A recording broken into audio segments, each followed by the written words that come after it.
Bowling মার্কে করেছিলেন সঠিক ধরনের ডেলিভারি, তুলেছিলেন তবে ছক্কাটা পেয়ে গেলেন,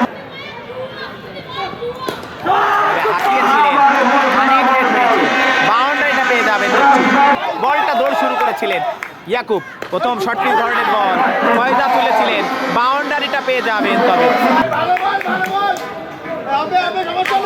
হাওয়ায় ভাসিয়েছিলেন, ক্যাচটা পাবেন কিনা, গোলাম মাহমুদ বলের তলে আছেন, তবে সহজ ক্যাচ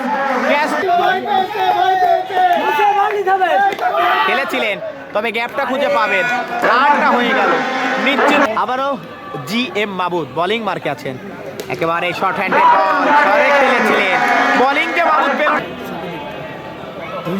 আবারও জি এম মাহমুদ হাঁকানোর চেষ্টায়, তবে রানটা পেয়ে যাবেন, বাউন্ডারিটা হয়ে গেল, মিস করেছে। আবারও কিন্তু বোলিং মার্কে জি এম মাহমুদ, ব্যাটিং মার্কের সাথে হাঁকিয়েছিলেন, তবে বলটা হবে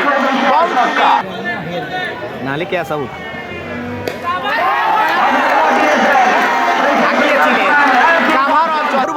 জামিরুল ব্যাটসম্যান আছেন সেই সাথী, হাঁকানোর চেষ্টা এজ হয়েছিল, তবে ফিল্ডিং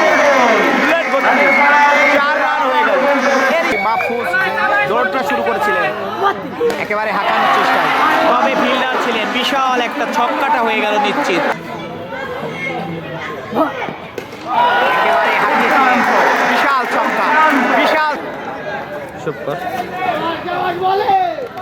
হাওয়ায় ভাসিয়েছিলেন, তবে ক্যাচটা পাবেন কিনা, তবে নিশ্চিত 6টা পেয়ে যাবেন।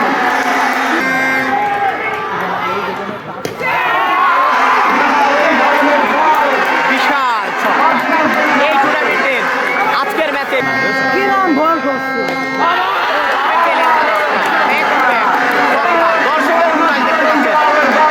ব্যাটসম্যান সাথী বলিং রনি ফুল টাচ করেছিলেন, তবে এক্সট্রা কাভার অঞ্চল দিক থেকে